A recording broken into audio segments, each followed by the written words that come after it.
Selamat pagi anak-anak Ibu. Pagi Bu. Pagi Bu. Apa kabarnya hari ini? Sehat? Alhamdulillah sehat Bu. Mudah-mudahan sehat, tetap jaga kesehatan. Apalagi kita ini masih masa pandemi ya, anak-anak. Oke, Ya, Bu. baik. Hari ini kita akan masuk pembelajaran ekonomi bab 3, yaitu kelas 11. Sebelum Ibu mulai pelajaran kita, ada baiknya kita berdoa dulu. Dewi Suryani, pimpin doa kita. Baiklah teman-teman, sebelum mulai kita berdoa dulu. Berdoa dimulai. Doa selesai. Oke, baik anak-anak Ibu. Sekalian, pada hari ini kita akan masuk mulai bab 3, yaitu pertemuan pertama. Sebentar, Ibu screen dulu ya.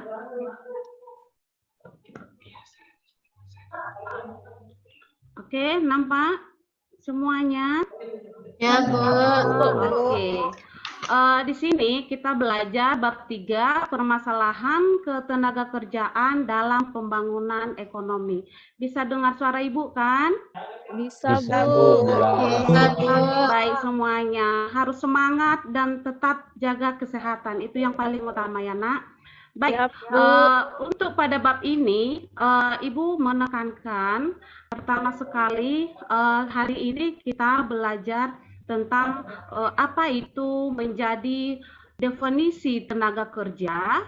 Yang kedua, apa itu angkatan kerja. Yang ketiga, apa itu masalah tenaga kerjaan. Itu dia ya. Terus nanti ada jenis-jenis tenaga kerjaan juga. Baik, pada pertemuan pertama ini ada kompetensi dasarnya, yaitu yang pertama menganalisis permasalahan ketenaga kerjaan dalam pembangunan ekonomi.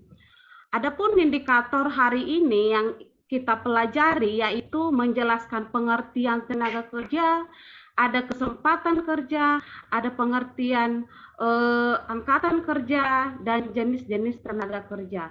Terus yang kedua, indikatornya 332 mengidentifikasi apa yang menjadi permasalahan ketenaga kerjaan.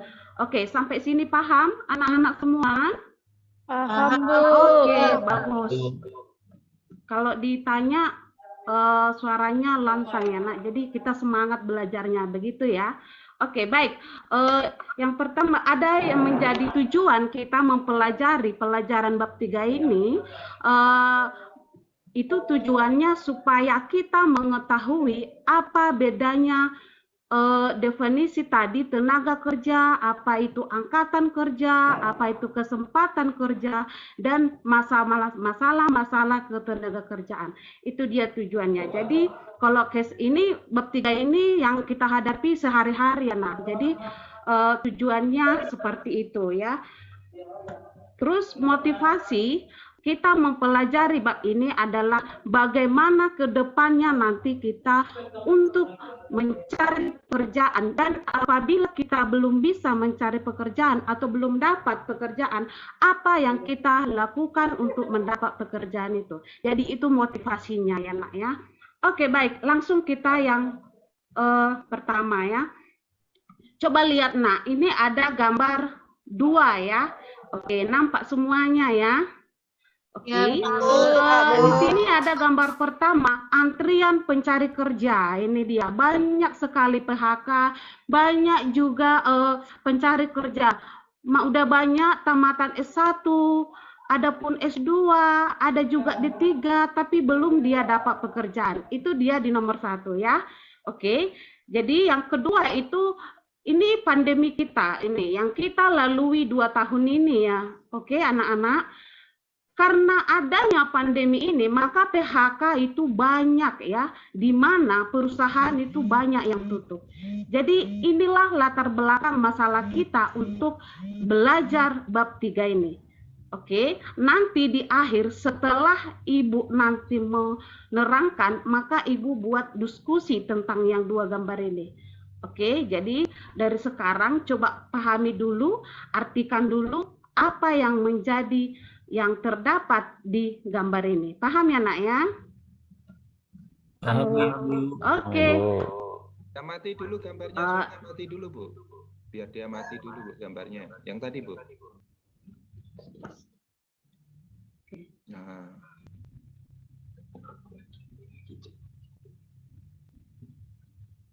Udah, masuk kita di sini, slide yang kedua.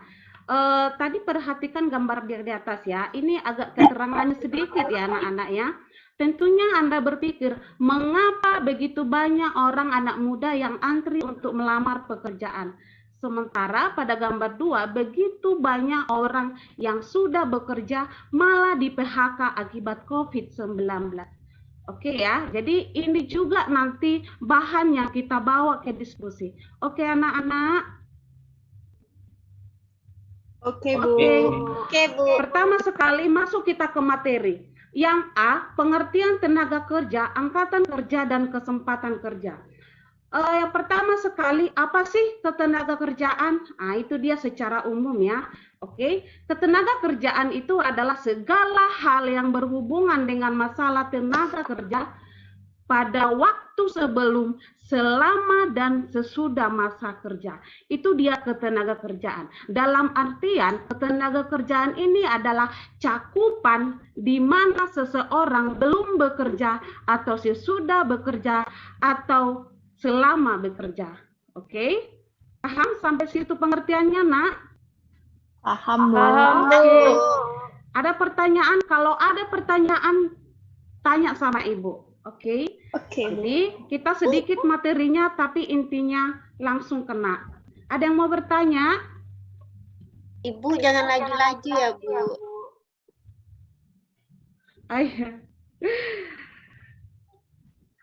Oke, yang kedua kita masuk ke tenaga kerja ya.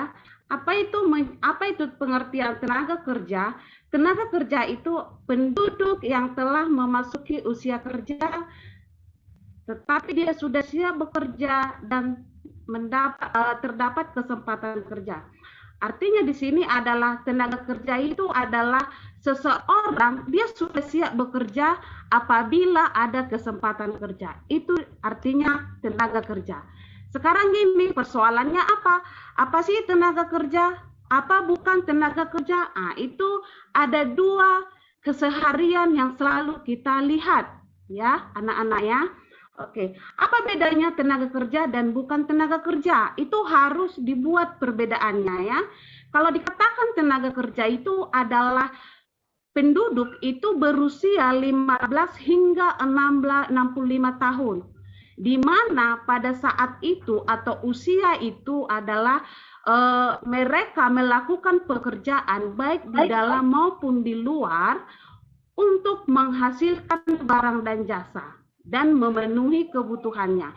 Jadi kalau dikatakan tenaga kerja itu adalah masa umur 15 tahun sampai 65 tahun, tetapi dia melakukan pekerjaan atau dia terhadap masa kerja, itu dia ya. Terus yang kedua, bukan tenaga kerja. Kalau dikatakan bukan tenaga kerja itu adalah penduduk berusia di bawah 15 tahun dan lebih 65 tahun. Dan mereka tidak melakukan pekerjaan lagi. Itu dia ya. Jadi kalau 15 tahun ke bawah itu dia bukan tenaga kerja. Dalam artian kalau seharian ini adalah tingkat SMP, SD, dan TK gitu ya. Terus 65 tahun ke atas itu adalah itu masa bakti atau masa pensiun. Dia ya. Jadi itulah yang dikatakan bukan tenaga kerja. Sampai di sini perbedaannya tenaga kerja dan bukan tenaga kerja. Ada masalah? Ada yang mau ditanyakan anak-anak? Pasti, Bu. Oke, baik. Kita lanjut ya.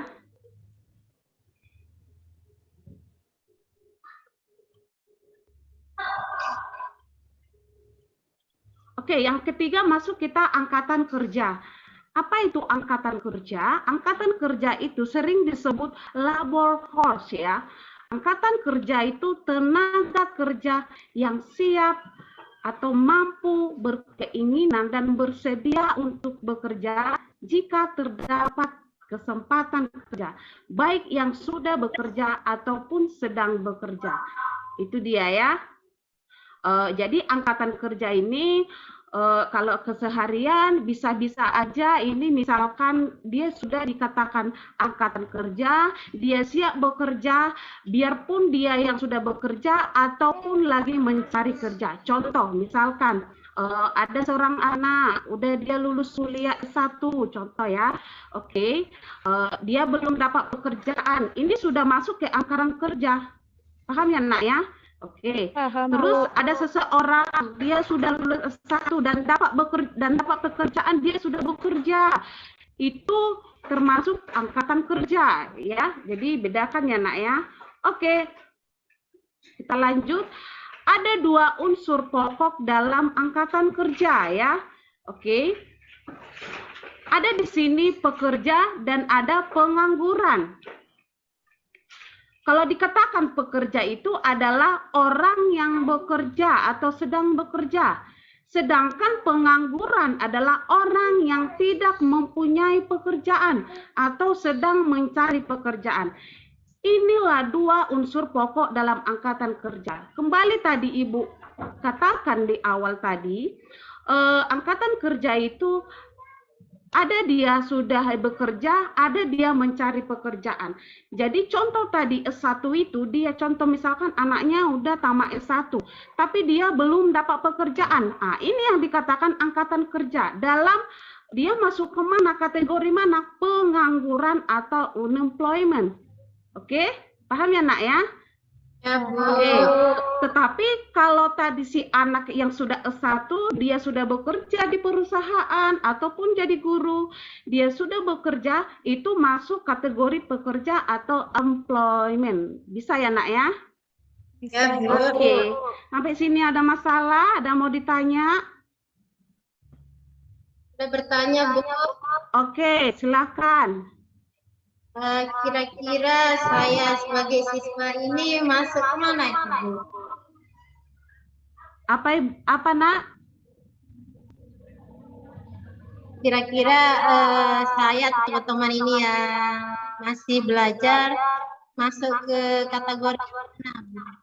Oke, tadi kita lihat ini kita masuk ke tadi slide yang tenaga kerja ya nak. Contoh tadi ini yang tenaga kerja. Apa tadi tenaga kerja itu? Penduduk yang berusia 15 hingga 65 tahun itu masuk kategori tenaga kerja. Jadi contoh, kalian anak-anak itu kan udah kelas 11. SMA ya, dan tentunya itu sudah di atas 15 tahun, ya kan begitu kan? Jadi kalian itu sudah termasuk kategori tenaga kerja, oke? Paham ya nak ya? Ya, Bu. Oke, baik. Lanjut kita lagi, sedikit lagi. Kita masuk yang keempat, kesempatan kerja. Nah, ini dia. Kalau dikatakan kesempatan kerja ini adalah lebih dikatakan kelowongan kerja ya, itu dia ya. Pengertian kesempatan kerja itu adalah peluang bagi penduduk untuk melaksanakan fungsinya sebagai sumber ekonomi dalam proses produksi untuk mencapai kesejahteraan. Jadi kalau dikatakan kesempatan kerja itu adalah peluang bagi ketenaga kerjaan dalam dalam membuat pekerjaannya. Di sini ketenaga kerjaan ada 2 ya hal yang penting diketahui atau jenisnya. Yang pertama kesempatan kerja permanen dan yang kedua kesempatan kerja temporer. Ingat ya nak ya, istilah-istilah yang seperti ini harus kita ketahui ya, karena ini mungkin istilah-istilah baru buat kalian, begitu ya nak ya. Oke, yang pertama, kesempatan kerja permanen itu adalah kesempatan kerja yang memungkinkan orang bekerja secara terus-menerus sampai mereka pensiun. atau tidak mampu lagi untuk bekerja. Jadi kalau dikatakan permanen adalah dia bekerja sudah permanen, tidak bisa lagi diotak-atik itu. Contoh, kerja permanen itu adalah seorang PNS ya. Seorang PNS itu sampai masa pensiun dia akan tetap aktif kecuali kecuali dia mungkin kecelakaan ada cacat. Nanti ada jenis-jenis pensiun di dalamnya. Paham ya, Nak?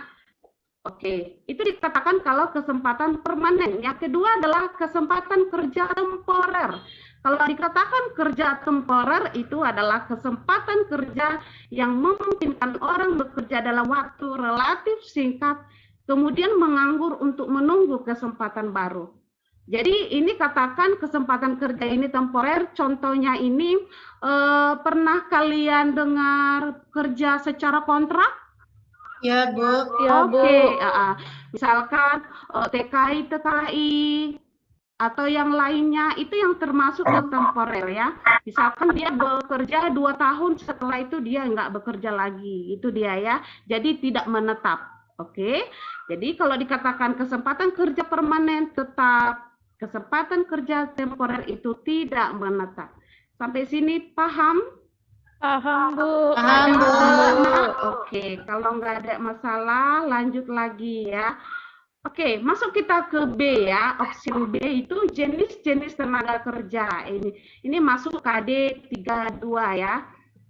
Jenis-jenis tenaga kerja itu ada 3. Ada yang berdasarkan sifat, kualitas, dan berdasarkan produk.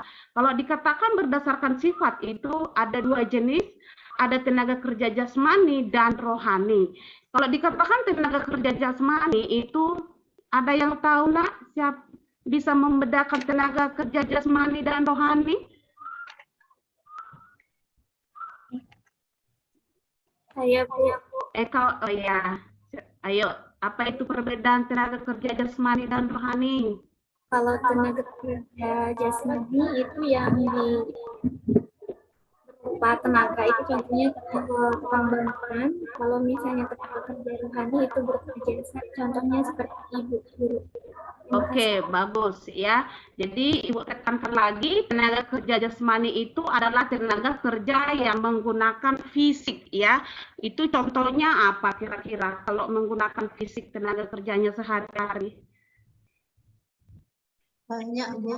Buruh, Bu. Iya, iya, boleh dia buruh ya. Pokoknya dia terus tenaga kerja rohani itu adalah menggunakan pikiran ya. Itu contohnya apa? Kita atau ya guru, dokter gitu ya. Itu termasuk tenaga kerja rohani. Yang kedua berdasarkan kualitasnya ada 3 ya. Ada tenaga kerja terdidik, ada terlatih, tidak terdidik, dan terlatih. Ada yang bisa membedakan ini sebelum Ibu jelaskan?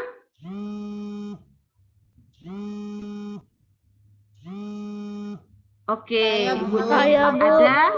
Oke, Saya. coba Eka Wanti bisa membedakan yang 3 ini? Baik, Bu. Oke. Untuk tenaga kerja terdidik merupakan tenaga kerja yang mendapatkan keahlian melalui sekolah atau pendidikan, Bu.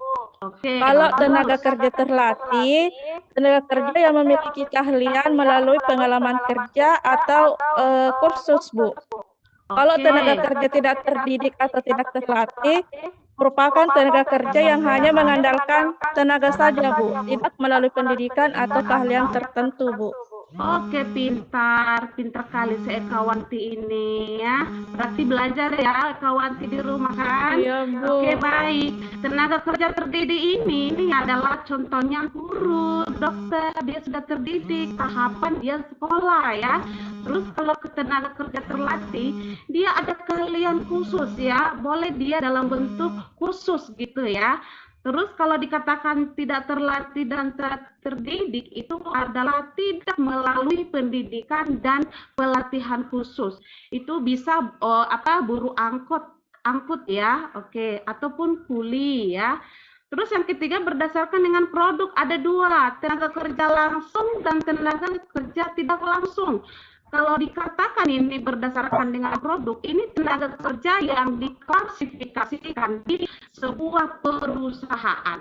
Jadi kalau dikatakan tenaga kerja langsung adalah tenaga kerja langsung dia berhadapan dengan bidang produksi, gitu dia nak ya. Berarti langsung siapa? Ya, berarti karyawan yang bekerja di bidang produksi, gitu ya. Terus tenaga kerja tidak langsung berarti siapa? Tenaga kerja yang tidak langsung berhubungan dengan produksi barang dan jasa. Ini bisa contohnya siapa namanya yang masuk ke lapangan itu supervisor, itu kan periklanan, itu masuk ke tenaga kerja tidak langsung. Oke, jadi tenaga kerja ada masalah. Nah, sebelum kita lanjutkan satu materi lagi, ada yang mau ditanya di sini? Oke, pas? Jelas, Bu. Oke, jelas.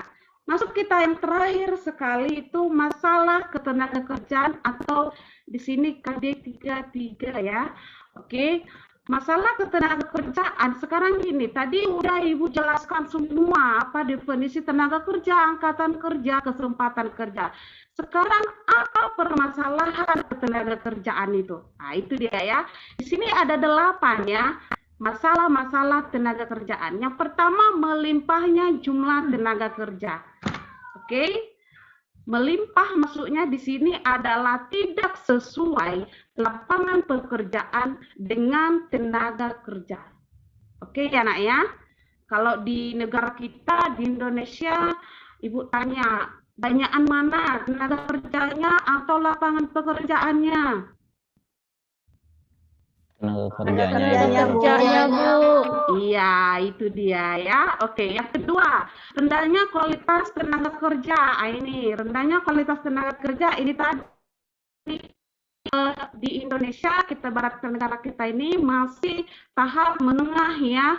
Oke, di mana tenaga kerja Indonesia itu masih menengah dibanding negara lain, ya kan nak ya. Makanya tenaga kerja luar negeri itu diimport dari negara luar. Untuk siapa? Bekerja di negara kita, kan seperti itu kan nak?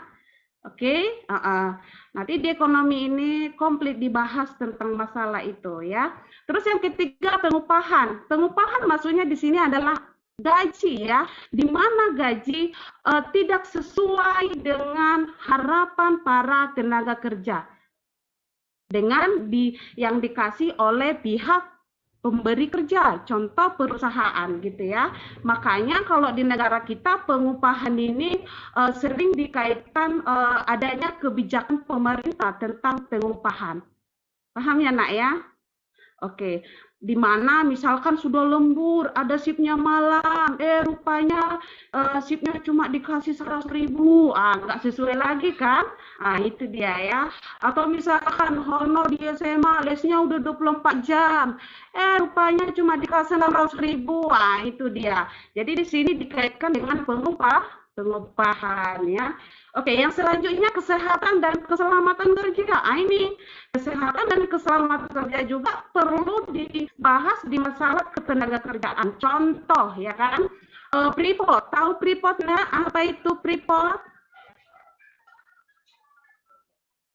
Perusahaan emas ya yang di Papua.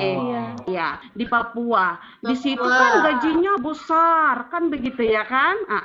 Sekarang permasalahannya apa? Keselamatan kerja di situ itu rentan. Karena apa? Karena orang itu membor emas. Itu dia ya. Jadi harus diperhatikan juga. Gaji besar tapi keselamatan kerja harus diperhatikan. Baru outsourcing. Outsourcing ini itu adalah istilah di mana sebuah perusahaan itu mengambil tenaga kerja dari luar, di mana karena tenaga kerja yang di dalam perusahaan itu tidak bisa bekerja secara maksimal. Dalam artian ini adalah menambah tenaga kerja dari luar, itu dia ya. Terus yang keenam PHK, ini dia. PHK tadi di awal Ibu bilang karena pandemi ini banyak PHK. PHK itu pemutusan hubungan kerja. Ini banyak juga istilah-istilahnya. Mungkin saja tenaga kerja itu tidak bisa bekerja Atau misalkan perusahaan juga tidak bisa menggaji tenaga kerjanya, itu dia ya. Oke. Baru yang ketujuh, tenaga kerja Indonesia. Tenaga kerja Indonesia ini lebih dikatakan TKI ya. Oke, ini juga tentang masalah tenaga kerjaan juga, di mana TKI ini tadi Ibu bilang di awal masih tahap menengah, masih perlu keahlian lagi gitu ya, atau pelatihan lagi. Baru yang kedelapan adalah tenaga kerja asing. Nah, ini tenaga kerja asing tadi yang profesional itu banyak diimpor negara Indonesia ke Indonesia. Untuk apa? Untuk bisa memproduksi barang dan jasa mencukupi kebutuhan negara Indonesia. Oke ya nak ya. Baik, materi kita sudah siap. Sampai sini ada pertanyaan sebelum kita buat kelompok kecil ya, tapi waktunya sebentar aja ya nak ya. Pertanyaannya pun mudah-mudah ya. Oke, ada yang mau ditanya? Ada, Bu. Tidak, Oke. Bu, cukup. Baik, sekarang Ibu akan bagi kelompok karena kita luring. Nanti Ibu tunjukkan karena sedikit siswanya, Ibu kasih nanti nama-nama kelompoknya. Boleh nanti komunikasi dengan entah misalkan dari WA hasilnya seperti apa, kerjakan dulu mandiri, cocokkan nanti jawabannya dengan kawannya. Oke, masuk kita dulu ke gambar yang di atas. Ini sekarang kelompok kita ya nak. Baik, oke. Ada di sini satu pertanyaan saja ya, oke. Atau Ibu bagi kelompok dulu. Kelompok pertama dengar namanya Ekawanti Arif Dewi, itu satu kelompok ya. Oke. Kelompok dua Rosida Yoman Utami, itu kelompok dua. Kelompok tiga Eka Syariah Alberta. Oke, udah didengar kelompoknya nak? Siap, Saudara. Oke, pertanyaannya satu aja ya. Coba lihat gambar yang ini, yang ada COVID-19-nya. Nampak, nak? Oke. Ya, Bu. Pertanyaannya, bagaimana cara mengatasi banyaknya tenaga kerja yang di PHK pada masa pandemi ini? Jadi bagaimana caranya mengatasi? Menurut kalian bagaimana? Oke, Ibu kasih waktu 5 menit bisa? Oke, Ibu tambahkan 7 menit ya. Oke. Silakan dikomunikasikan. Kalau udah satu nanti jawabannya langsung Ibu tanya ya per kelompok.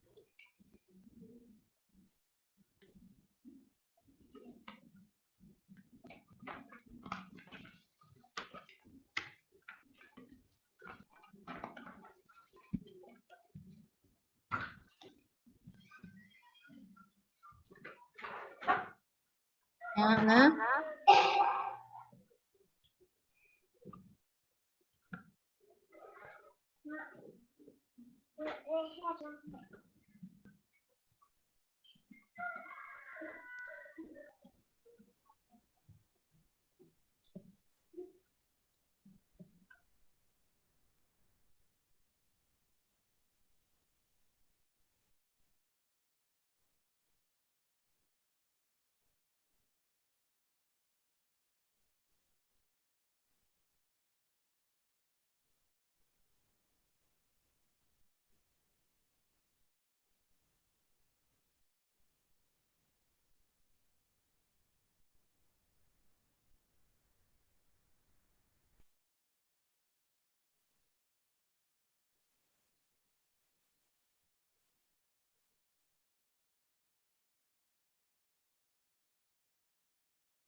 Oke, anak-anak, udah bisa? Kita persentase kelompoknya. Coba kelompok 1, Eka, Arif, Dewi. Oke, coba apa cara mengatasi banyaknya tenaga kerja yang di PHK pada masa pandemi ini? Ayo, siapa dulu yang membuat pernyataannya? Ibu, Eka, saya Arif. mencoba Ibu dari kelompok 1. Oke, baik Eka. Ayo. Dewi, Bu. Iya, Dewi, ayo. Ya. Menurut kelompok kami Bu, kelompok 1, kami lebih menitik beratkan seandainya kami yang menjadi pengangguran ya Bu. Iya, Maka boleh. ketika kami menjadi pengangguran, yang akan kami lakukan adalah membuka usaha, apalagi di masa pandemi Bu, orang semua secara online. Jadi kami bisa membuka bisnis online atau delivery, misalkan makanan, karena orang tak mau keluar ya Bu ya. Jadi kami memakai HP atau Facebook, misalkan open order untuk makanan ini sayur masak, sehingga antar jemput gitu Bu, seperti itu. Oke, bagus sekali jawaban kelompok 1 ya. Itulah satu jawabannya yang penting. Di mana pada masa pandemi ini orang lebih menekankan jualan online, wirausaha, bagaimana mengorden barangnya melalui online.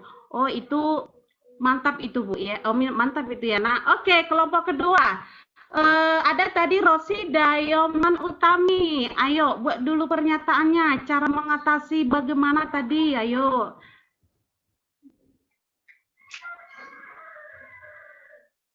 Baik, sedikit Ibu, saya mungkin. Oke, silakan.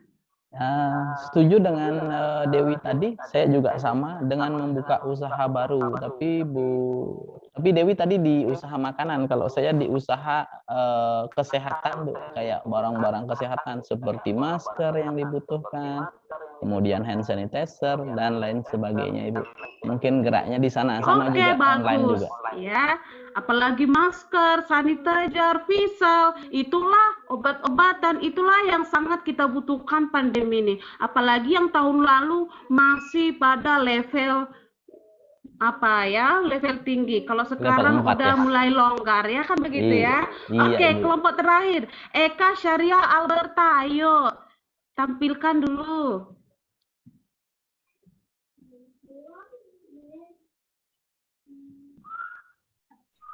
Syariah Alberta, Eka Ernawati. Saya ingin menyampaikan Bu. Oke. Menurut kelompok kami sama dengan kelompok sebelumnya, yaitu kita harus bisa berpikir kreatif bagaimana tidak terdampak dari PHK tersebut dengan membuka usaha-usaha baru. Jadi harus bisa melihat peluang usaha di situ. Oke, baik.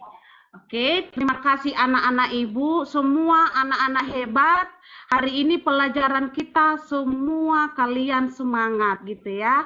Oke, intinya tujuan pembelajaran kita hari ini adalah bagaimana kita mengaplikasikan atau bagaimana cara kita untuk membuat peluang kerja ataupun menyiapkan sebagai kita tenaga kerja untuk kedepannya kita bisa mencari pekerjaan dengan baik. Oke, baik. Hari ini sekian dulu materi dari Ibu. Untuk minggu depan kita masuk sistem upah, ya. Bagian kedua sistem upah. Ini upah penggajian. Jadi ini materi yang lebih menarik lagi, ya paham Ibu? Pokoknya intinya di awal sudah mengerti apa definisinya, maka semua itu nanti akan tuntas ya. Jadi kalau kita sudah belajar dengan santai tapi mandiri, maka semua pelajaran itu tidak ada yang sulit. Oke, paham ya Nak ya? Oke, sampai di sini pelajaran kita. Kalau nggak ada lagi mau ditanya, silahkan tutup dengan doa. Dewi Suryani, silahkan pimpin doa kita Nak. Sebelum kita bersurai, marilah kita berdoa agar apa yang kita dapat pelajaran hari ini bermanfaat buat kita semua. Berdoa dimulai. Berdoa selesai. Oke, terima kasih anak-anak. Oke, saya kembalikan kepada Bapak kasih, Bu. dosen dan Bapak Ibu sekalian. Ya, terima kasih. Kita kasih plus dulu. Oke ya, oke ya, bagus sekali. Oke, bisa di stop screen? Oke, Pak. Ya.